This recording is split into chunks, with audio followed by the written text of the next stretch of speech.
organization and all you do to recognize our veterans in our school and our community. But that brings me to our featured speaker. I knew Tom because he was Marie's brother.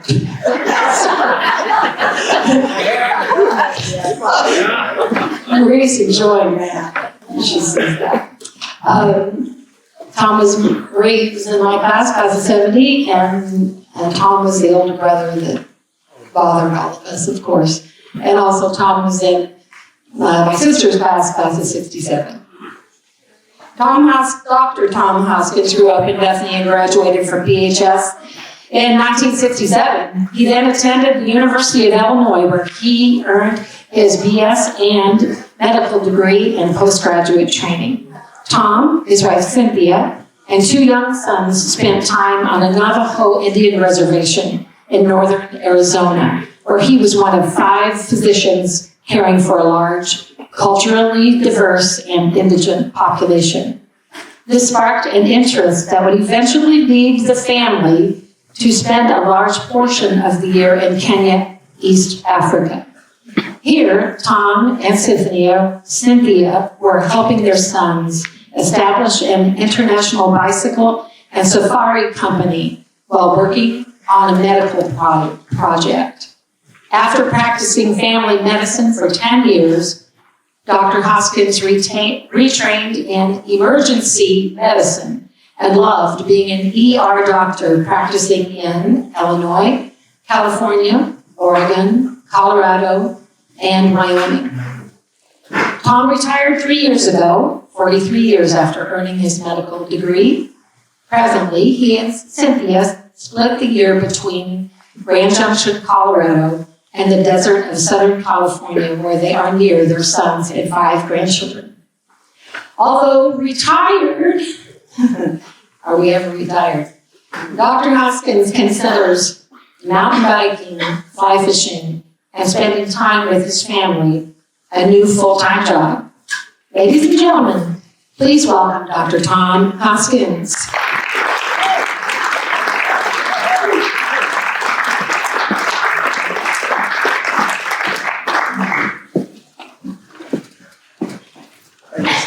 Down. Out. Can you hear me? Yeah. See, my sister was going to take that job. She said she wanted to come and heckle me. Well, first thing I say, it was a great meal, but how things have changed so much in Bethany. You know, when people of my era went here, it was the Cold War. You know, people had bomb shelters, Khrushchev. And if you had a meal like chicken marsala, they would have thought it was a commie plot that converts to oil. You know, things are different. So those of you who know me know that I started yesterday putting this together. I've had 3 years, but I told Cynthia I thought I just want to kind of let this gel. And first thing that came out was, as an ER doctor, that's a pretty rough crowd. You know, everybody I took care of was either drugged up, drunked up, or hurt so bad that, you know, they didn't even know I was there. So you get a little rough around the edges. And so my wife Cynthia and my sister said, well, you just can't be inappropriate. You know, you just got to watch this. And I said, but I'm inappropriate most of the time. So if I am inappropriate, I apologize for that. So I'm going to give you a watered down version of Bethany and my experiences here, and my relationship with a special person here and with the Boris's. And then just talk a little bit about what I did afterwards. I don't want to bore you. So I'm not a public speaker, even though E.L. Buzzy, here by the Al Bosamworth, tried to make me into one years ago at FFA, like these fine young people.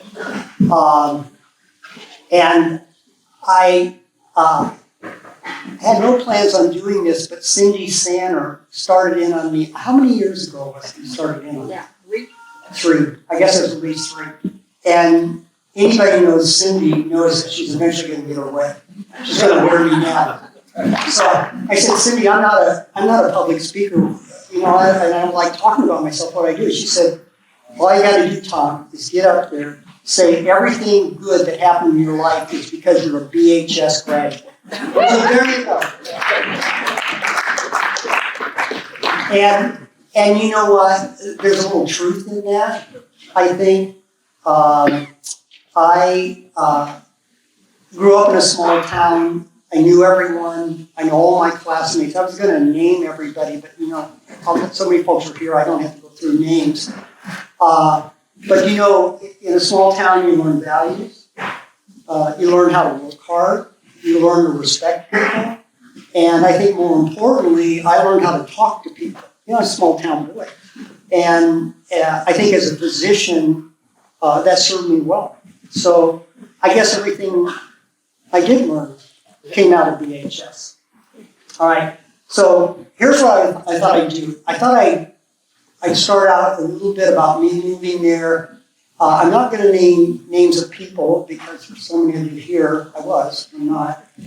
I'd throw out some teachers' names and how I kind of went in my life from wanting to be a full-time cowboy to a veterinarian to ending up in medical school. And a lot of that has to do with Gene Boris, doctors, as you know. So I'm going to go through a little bit of that. Let's see where I'm at here. Okay. So I moved here when I was 10 years old with my parents and my sister Marie. And several of you have asked me about Marie. She's had some pretty serious health problems, of which she's recovering. And she'll be here next year, I know. And she wanted to come and help me, but that's not going to happen. So where I moved to Church Street, and I had Ward and Mary Thomas and Jim on the left of me. And then there was an older couple, Howard and Edna Robinson. Then there were the McElwains, you know, Bill, Marguerite, Margaret, Cynthia, and who we call Billy Badass, Billy McElwain. Then there was, the next house was the big house, Jean and Helen Morris's. And then the Fitzgibbons, and then the old maid Collier sisters. I don't know if that name means anything to you, living in a brick house down the road. You know, there was burgers. So I think that's so that what I remember about grade school, and I got a couple of really good memories about grade school, was teachers. My first teacher was Mrs. Hill. Then I believe there was Mr. Balzer. Wasn't he that? What was his name? The music teacher. Yeah, that's what I thought. Okay, and Mrs. Bosenmore, and I think Yogi Blair or Mr. Blair. Cindy can't hear you. Can you speak a little louder? Yes, Cindy. There we go. Okay. Mr. Blair was the principal. Okay, and as Fergie will tell you, I have fond memories of Mr. Blair chasing me across the schoolyard, wailing his arms when he thought I pushed Chris Shaw down. And I didn't. It was Fergie. It was always Fergie. It was always Fergie. Always Fergie. But something really special happened to me that I remember to this day. There was the old school, the house that was attached by the school. Is that still there? Remember the house, the brick house? They moved that in. And that's where I had sixth grade. And I was fortunate enough to have Donna Wheeler as my sixth grade teacher. And she was a special lady. And, you know, we were just all young and dumb. One morning, she loaded us up. You remember this, Bill? The whole class loaded us up and took us to her house so we could watch Ellen Shepard be the first person in space. That's pretty cool. And I still remember, I still have fond memories of that. The other thing from kind of junior high, and then I remember Mr. Mitchell, Mr. Duran. So again, those are names that probably mean something to you. And I said I was going to go through all these names, but that's just not gonna work. Other teachers were Mary Ann Young. The math teacher, wasn't his name Mr. Guthrie? Yes. Okay, Philip Guthrie, is that right? Guthrie, Buzz Orlot, Mr. Duran, Mr. Spence, who also had a name. What was that name? Oh, that's it, yeah, exactly. I can't say that, I said. Right. Sammy Seifert, and of course Eunice Dansby, affected a lot of our lives. And in my case, it was the same person that these FFA kids were with, was E.L. Boozy, here by the Al Wismore, who had a strong influence in me at that time. Two things that kind of stand out at my time as a kid was number one, Joe Scott. You remember Sam's dad, Joe Scott was a banker.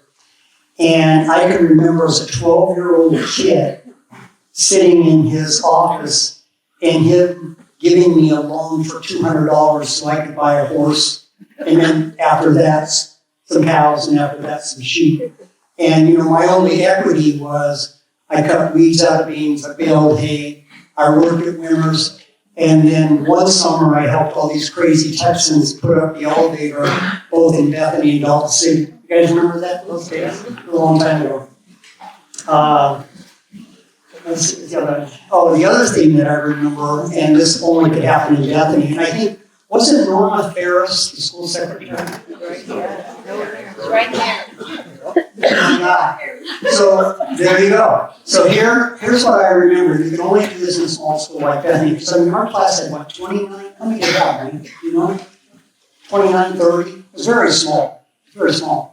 But I can remember they had the speaker, around the school speaker, and Norma would come on and say, "Would Tommy Hoskins please go home? His cows are out." And Fergie and I would immediately get up and start the roundup. So the other thing that happened to me is that you develop friendships, and I don't know anyone I didn't like. There's probably people who didn't like me, but my best friend for it's going on over 60 years is Danny Ferguson, sitting right there. Oh no, I'm not going to do that. is Danny, and our lives have taken entirely different courses. Danny stayed and farmed. I went off to school and did various things. But and as kids, we kept in touch, and I'd do anything for Danny, and I know Danny would do anything for me. And when we were younger, that's how I became kind of a cowboy. Danny and I had first ponies, then we had horses, we had sheep, cows, we had sleighs. I can remember the movie, what was it, Ben-Hur came out? It was Ben-Hur when I was a kid, and they had the chariots, and Fergie and I would get these pony carts and race them through until I upset one time and it tore through his dad's cornfield, and that was kind of the end of that. But I got so many stories with Fergie and Dick and Joe Russell and Mike and Finn, but you don't want to hear about this. So about this time, I was in high school, and I think I was 16, and I was down at the grade school, right down from the grade school, and I was down shooting baskets, at the grade school, I had the outdoor basketball course. And of course I had my little sister Marie fetching the ball for me because, that's what I always did with my kid, fetch the ball. And this funny looking guy, and he was old, when you're 16, anybody's in their 20s, I was old, I thought he was kind of an old man. But he was funny looking. And I thought he was funny looking because he didn't look like anybody in Bethany. And he comes up and he says, "Hey, can I shoot baskets with you?" And I said, "Well, yeah, sure." And it turns out that guy's name was Jim Terlizzi. He was an Italian. And he had married Rhoda Morris. And so they had a young child. Jim had been in the Air Force, and he was going to the U of I on the GI Bill. And they would come home on weekends, and he used to knock on my door and say, "Can Tommy come out?" So that's how I got to know him and Rhoda.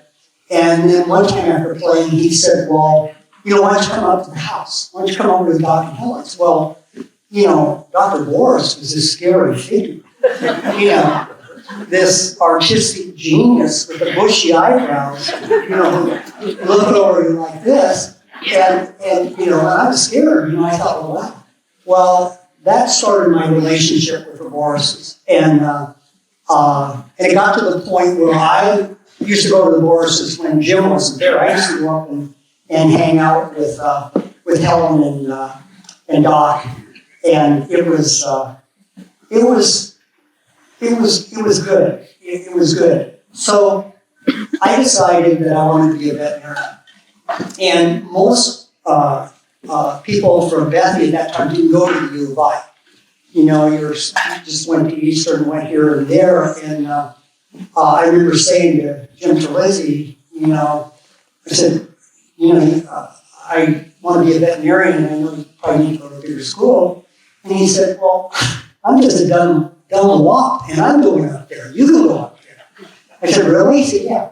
So I go in and I see Mr. Duran, and I tell him, I say, Mr. Duran, I decided that I want to go to the USO. And he said, oh, no, you don't want to do that, Tommy. Our students don't do very well in UI, But I guess we kind of fooled him wrong a little bit. So at that time, when I graduated, I had 2 firsts, okay? I was first in my class, and I was the first one to graduate with a 6-week-old son. So I had 2 firsts at that time. So Cynthia, that's Cynthia, and I and this baby head off to Champaign. And we were poor as church mice, but we didn't know it. When you're younger, you don't have any money, you know what I'm saying? And you just don't know that you're poor, So we had a motorcycle. We didn't have a car. We had to live in an apartment in a basement where everything melted. Remember that? We didn't have a TV. We didn't have anything. Her folks would come up occasionally, and we went to McDonald's, and we thought we died and went to heaven. We just died and went to heaven. So I didn't have any money, so I went to school during the day, and I unloaded semis at night at the post office. And after about a year, when the baby got older, Cynthia went to work at the health service, and we finally got out of that place. And I worked pretty hard. And after my sophomore year in college, I was accepted into vet school. I always wanted to be a veterinarian. And a kid that was in my class, Jewish kid named Eddie Pritzker, who unfortunately has passed away, he said, well, why don't you become a doctor? Why don't you go to med school? And, my idea of a doctor was the mad genius back in this small town, that could figure out everything. I can't. I'm not a doctor, voice actor. And I said, well, I can't do that. And he said, well, you're in the same classes as all of us in pre-med, and your grades are better, and we're all going to be doctors. I thought, maybe I should be a doctor. So I go back, and first of all, I bounced it off Jim Rowe. I said, it's nice to meet you. Oh, yeah, you've done it. That's cool. So I thought I'd go to the source. I went back to Gene, the doctor. And I said, I got this guy who's telling me that maybe I should go to med school, doc, but, I'd be like, so you definitely got to go to med school, but you got to go into research. You got to go into research, have an inquisitive mind. Well, that didn't work out. So therein started my career in medicine. I graduated in 74, right, I think 74. And so between my last year in medical school, I came back and I spent the whole summer. Some of you may remember that with Doc. I was the guy in the corner. And so I basically lived with him. I went to the office and watched him, do this thing. Like this. And went to Decatur, and I learned a lot. So at that time I thought, well, this is my hero. I need to go into family practice. So I did a family practice residency. And I did that for about 10 years. And and then found out that you never really know this, what happens to you, but that I had the ability to kind of function under fire. I didn't get shook, like when all sorts of bad stuff is happening, like, they're bringing this one in, you need to put a tube down, and you put the chest tube in here, and you intubate this one, and all that stuff. I found that was something that I could handle, so I retrained and became an emergency room doctor. And that worked out very well because ERs go on 24/7, 365 days around the world. They've always got to be staffed. So, and you can only work so much. I worked a lot, but you can only work so much. So that allowed me to start doing a little travel. And when my oldest son was graduating from college, he went to the University of Colorado, Cynthia found this thing and says, hey, they got this bicycle trip. They're going to bicycle through Kenya, and I think we should send Tommy. And I said, well, that place is dangerous. I should go with you. So I head off with my oldest son, and it was a 6-week trip. Lots of crazy stories happened with that. But kind of at the end of that, he said to me, he had a business trip. He said, I don't want to work for anybody.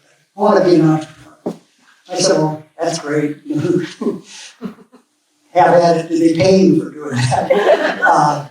And he said, well, I'm thinking that there's a business in this. I think you could bring people around and put them on these bicycles, take them to see all these crazy animals and stuff. And so I helped him start really an international bicycle touring and safari company, which we ended up running for almost 15 years. And once he got married, his mother and I ran it for a while. And to the point where I could come back and work, because I could just step right in and work, get enough money.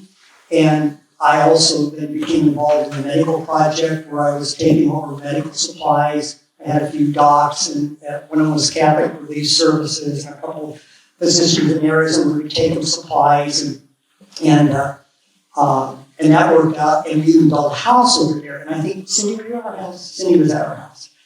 And that was a wild experience because we were like the only white people around. All my neighbors were Kenyans, they were just lovely people. But a couple things happened over there. One, until we planted a certain kind of bush, we couldn't keep the elephants from trampling through our compound. The second thing was, someone said, well, for protection, you need to have a dog. Well, we couldn't keep dogs. We could keep a dog about a year because there was a female leopard that was her territory, and dogs are really easy prey. So every year you lose your dog, get a new dog, and we finally said, we're just going to put a feed in that leopard. This is absolutely ridiculous.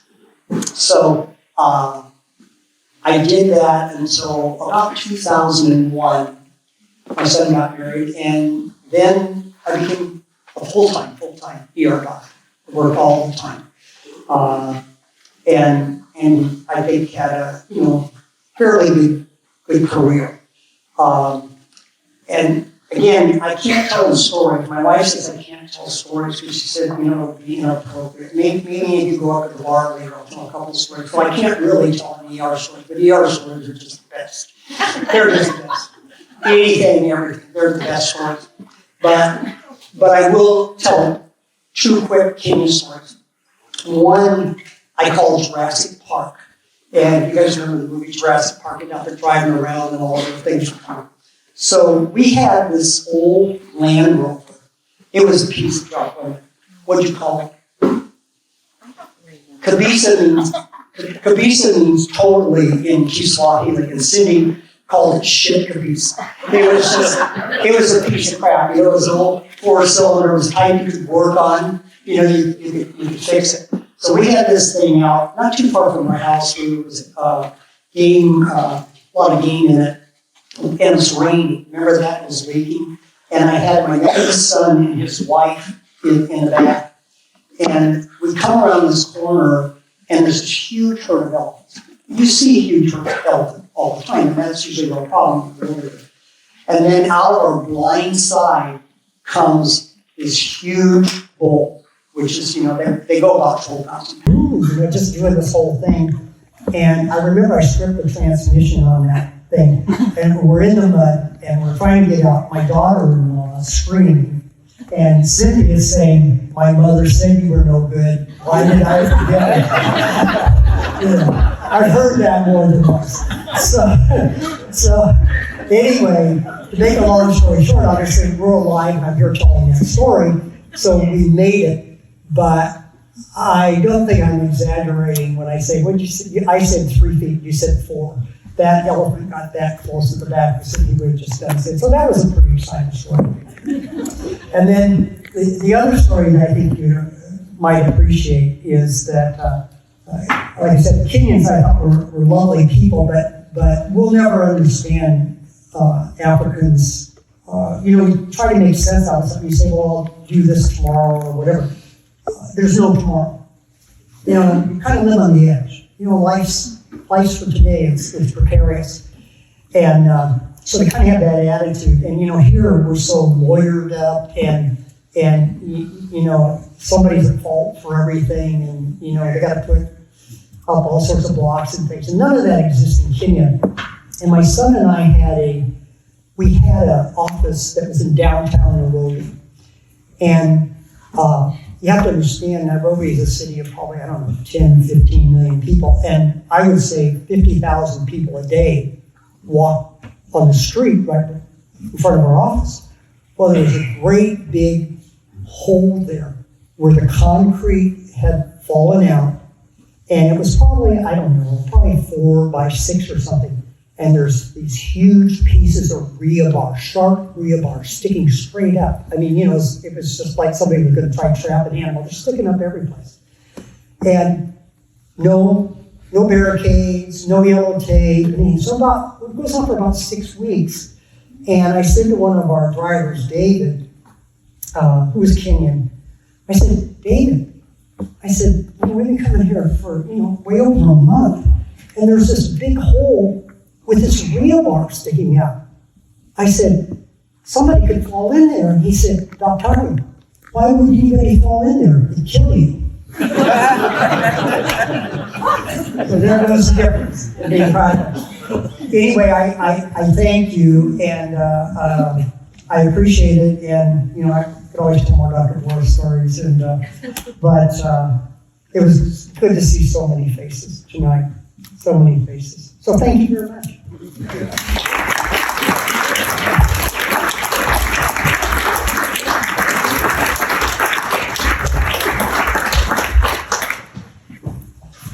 Thank you, Tom. You're welcome. That was wonderful. Now, we will go to our business meeting. And we'll try to make this as short as possible.